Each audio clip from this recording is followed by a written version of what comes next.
Have you ever had a friend who you'd risk everything for? A friend you loved as much as your own life. Today, we're diving into one of history's most powerful stories of friendship, the incredible bond between David and Jonathan. It all started right after David, the young shepherd boy, famously defeated the giant Goliath. He was brought before King Saul, and that's when he met the king's son, Jonathan. The connection was instant. The Bible says their souls were knit together, and Jonathan loved David as he loved himself. This wasn't just a casual friendship. It was a deep, spiritual bond. To seal this newfound brotherhood, Jonathan made a covenant, a solemn promise, with David.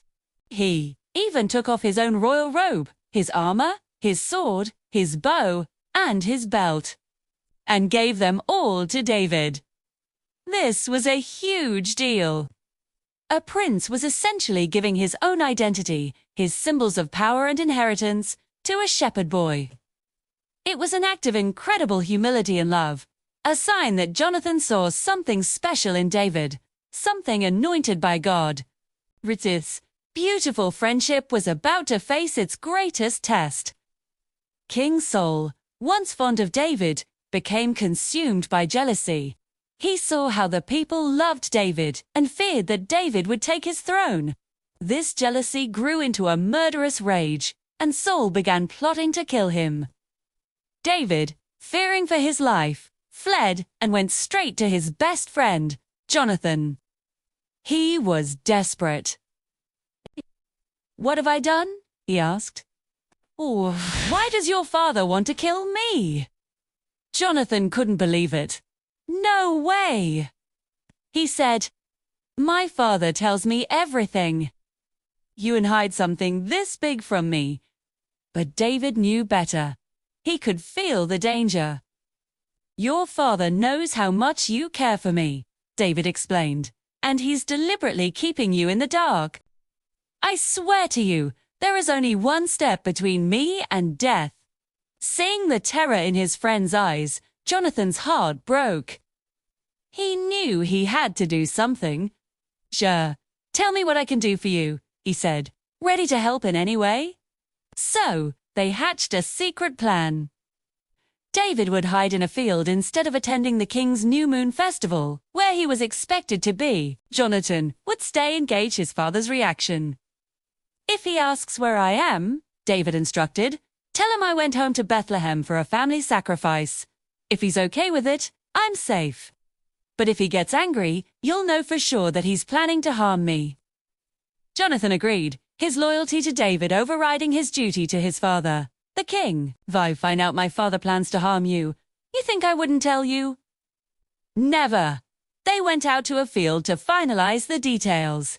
They needed a secret way to communicate that wouldn't put David in danger. Jonathan came up with a clever signal, using his bow and arrows.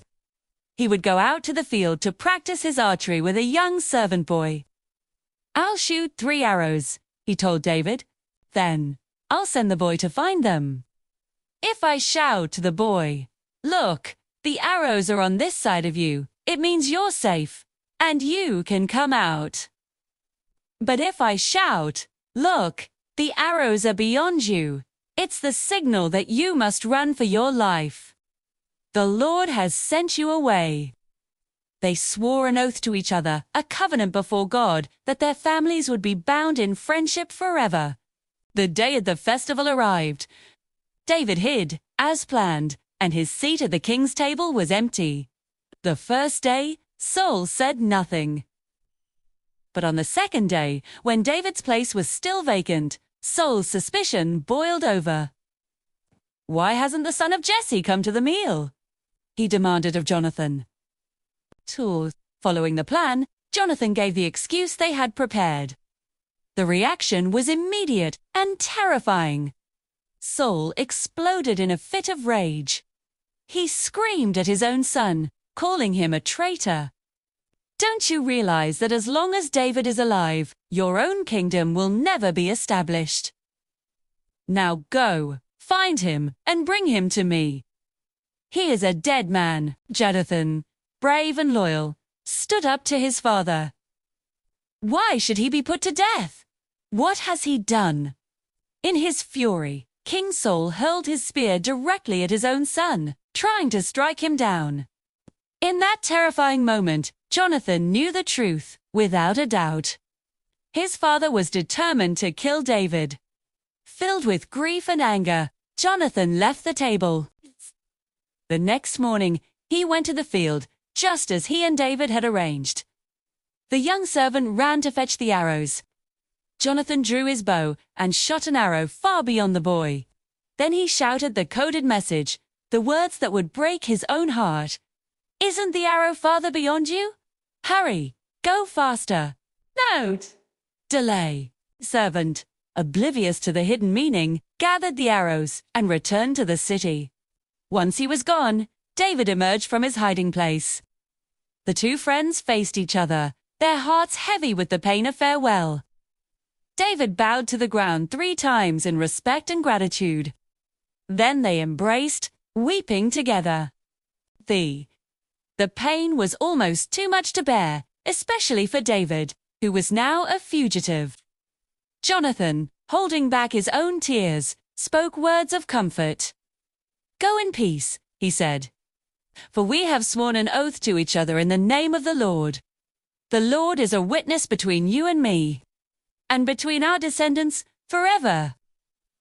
With that last, heartbreaking farewell, David turned and fled, while Jonathan walked back to the city, his heart aching for the friend he had just saved. This story shows us what true, sacrificial friendship looks like. It's a bond built on loyalty and a love so strong it can stand against kings and kingdoms. It's a reminder that the best friends are the ones who will stand with you, protect you, and risk it all for you, no matter the cost. This story of incredible friendship touched your heart. Please give this video a like and subscribe for more powerful stories.